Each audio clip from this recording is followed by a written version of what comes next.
1000 2000 জুলাই যোদ্ধা জীবন দিয়েছে দেশকে সুন্দর করার জন্য। আপনি তাকে ভোট দিবেন। আপনি ভোট, মনে রাখবেন, ভোট একটা আমানত।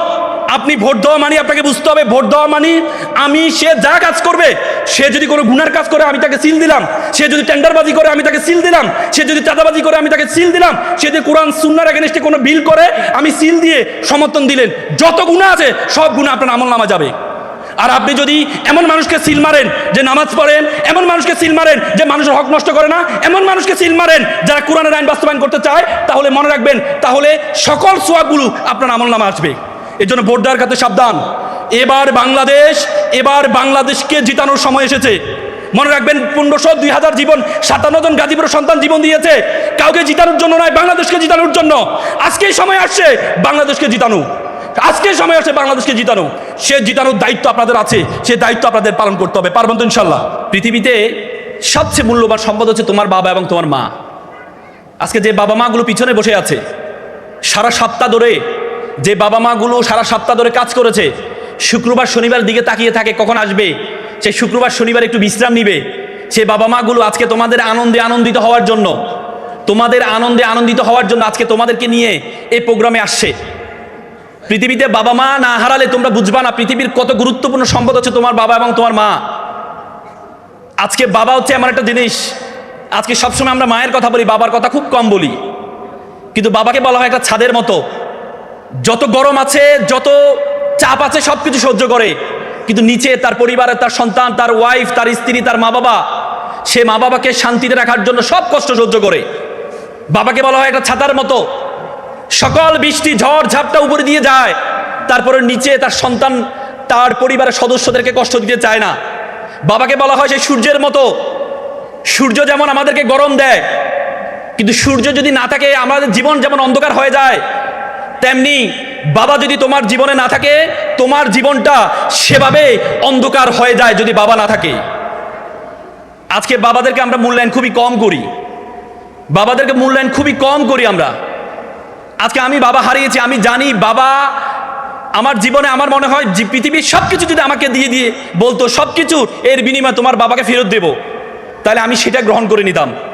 আজকে তোমাদের মা বাবা সবসময় তোমাদেরকে ভালোবাসে, এই জন্য মা বাবার গুরুত্বটা তোমরা বুঝো না। একবার একটা ছেলে অনেক বড় হয়েছে, বড় হওয়ার পরে বাবাকে নিয়ে ঘুরতে আসছে ঢাকা শহরে, নব থিয়েটারে নিয়ে গেছে। বাবা জিজ্ঞেস করে, বাবা বুড়ো হয়ে গেছে, তোমরা জানো বুড়ো হলে মানুষ শিশু সুলভ হয়ে যায়। বাবা জিজ্ঞেস করছে, বাবা এটা কি? ছেলে বলে, বাবা এটা নব থিয়েটার। বাবা আবার জিজ্ঞেস করলো, বাবা এটা কি? ছেলে দ্বিতীয়বার ধমক দিয়ে বলে, তুমি কি বাচ্চা হয়ে গেছে, বুঝো না তোমাকে বলেছি এটা নব থিয়েটার?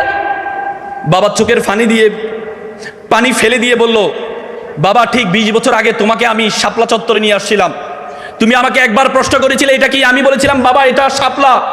তুমি আবার আমাকে প্রশ্ন করেছিলে, বাবা এটা কি, আমি তোমাকে আবার বলেছিলাম এটা শাপলা। তুমি আমাকে 10 বার জিজ্ঞেস করেছিলে, আমি 10 বার তোমাকে চুমু খেয়ে বলেছিলাম বাবা এটা শাপলা।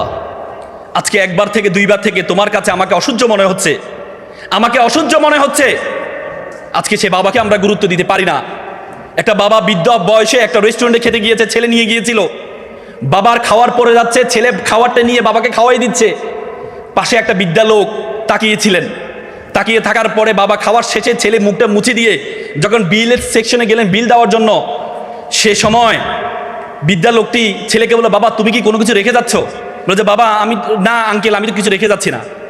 তখন বৃদ্ধা লোকটি বলে, বাবা তুমি রেখে যাচ্ছ, তুমি প্রত্যেকটা সন্তানের জন্য শিক্ষা রেখে যাচ্ছ, আর আমাদের মতো বয়স্ক মানুষের জন্য তুমি আশা রেখে যাচ্ছ। আজকে সে বাবাকে আমরা মূল্যায়ন করতে পারি না। আল্লাহ রাসূল বলেছেন যে বাবাকে সন্তুষ্ট করবে সে আল্লাহকে সন্তুষ্ট করবে। তো সুতরাং তোমরা, এবং কোরআনে স্পষ্টভাবে বলেছে, ইম্মা ইয়াবলুগান্না ইনদাকা বারাহুমা আও কিলাহুমা ওয়ালা তাকুল্লাহুমা উফি ওয়ালা তানহারহুমা ওয়া কুল্লাহুমা কাওলান করিমা। মা বাবার সাথে উফ শব্দটি পর্যন্ত ব্যবহার করো না, উফ শব্দটি পর্যন্ত তোমরা ব্যবহার করো না। আজকে বাবারা একটু গরম হয়, আমাদের কাছে অসহ্য লাগে। একবার একটা বাবা ছেলে ঘুড়ি উড়াচ্ছিল, ছেলে বাবাকে জিজ্ঞেস করলো, আচ্ছা বাবা ঘুড়িটা কিসের কারণে উঠছে? তখন বাবা বলল, ঘুড়িটা সুতার কারণে উঠছে।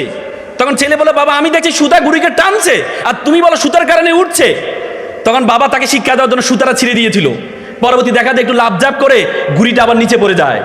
তখন বাবা বলল, তোমার কাছে অনেক সময় মনে হয় এর টানটা তোমার স্বাধীনতা খর্ব, তোমার কাছে অনেক সময় মনে হয় এর টানটা তোমার কাছে স্বাধীনতা খর্ব, কিন্তু এর টান যদি না থাকে তোমার জীবনের ঘুড়ি উড়বে না।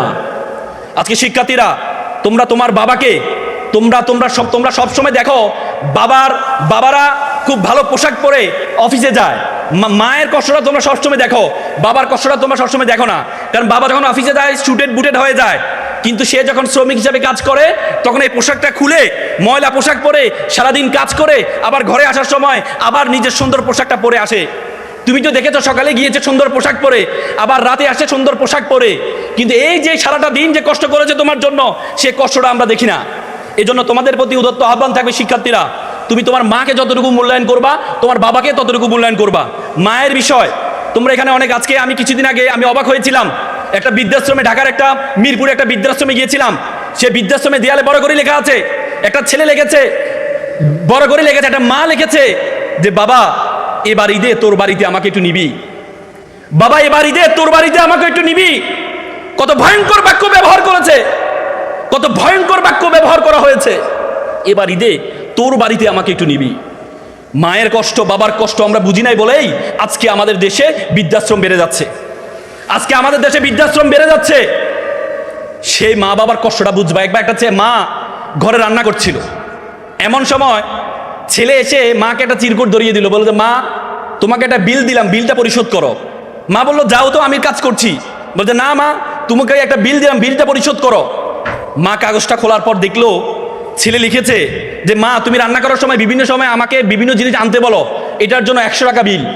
তুমি আমাকে গাছে পানি দিতে বলো, এটার জন্য 100 টাকা বিল। তুমি মাঝে মধ্যে দোকানে পাঠাও, এটার জন্য 100 টাকা বিল। মা এটা দেখে দাঁড়ানো অবস্থা থেকে বসে যায়, বসে যাওয়ার বলে বাবা তুমি লিখেছো? বলছে মা হ্যাঁ আমি লিখেছি। বাবা তুমি লিখেছো? বলছে মা হ্যাঁ আমি লিখেছি। বললো যে এক কাজ করো, তোমার জন্য আমি একটু নুডলস রান্না করেছি, নুডলসটা তুমি খাও আর তোমার বিলটা আমি নিয়ে আসতেছি, তুমি একটু ওয়েট করো। মা একটা কলম নিয়ে সে কাগজের বিপরীত পাঠে লিখলো, বাবা 9 মাস তোমাকে পেটে ধারণ করেছিলাম, জীবনে এত কষ্ট টানা 9টা মাস তোমাকে আমি বহন করেছি। রাতে ইচ্ছে করতো একটু ডান পাশ হই, কিন্তু ডান পাশ হতাম না, আমার বাবুটা যদি পেটে ব্যথা পায় সেজন্য আমি ডান পাশ হতাম না।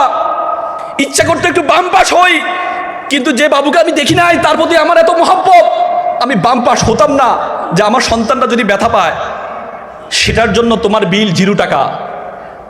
তুমি জন্মগ্রহণ করেছিলে, জন্মগ্রহণ করার পর 2টা বছর যে পরিমাণ ঘুম ভেঙেছে আমার, যে পরিমাণ প্রায় 6 মাস টানা 6 মাস পরিমাণ ঘুম আমি ঘুমাই নাই আমার সন্তানের জন্য, সেটার জন্য বিল 0 টাকা।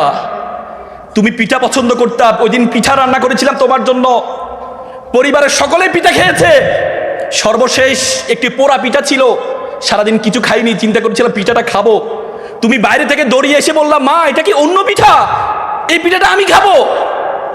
আমি তোমার দিকে একটু তাকিয়ে আমার সন্তানের হাসি দেখে নিজের পেটের মধ্যে যে খিদা আছে সেই খিদার দিকে আমি তাকাইনি, সেই খিদার দিকে আমি তাকাইনি, আমি তোমাকে সেই পিঠাটা দিয়ে দিয়েছিলাম। তুমি খাচ্ছ, আমার অন্তরের যে বাসনা, অন্তরের যে ভালোবাসা আমি প্রকাশ করতে পারিনি, সেই বিলের জন্য তোমার জন্য 0 টাকা। সন্তানকে যখন দেয়া হলো, সন্তান এটা দেখে মাকে জড়িয়ে ধরে কান্না করে বলল মা তোমার কাছ থেকে কোনো বিল আমি চাই না। চুমু খেয়ে ছেলে কান্না করে দিয়েছিল। আজকে আমরা প্রতিদান চাই, কিন্তু মা বাবার প্রতিদান তুমি কখনো দিতে পারবা না। মেডিকেল সায়েন্স বলে একটা মানুষ ব্যথা সহ্য করতে পারে 45 ইউনিট, তার চেয়ে সে বেশি ব্যথা পেলে সে হয়তো বেহুশ হয়ে যায়, না হলে মারা যায়। মা যখন সন্তান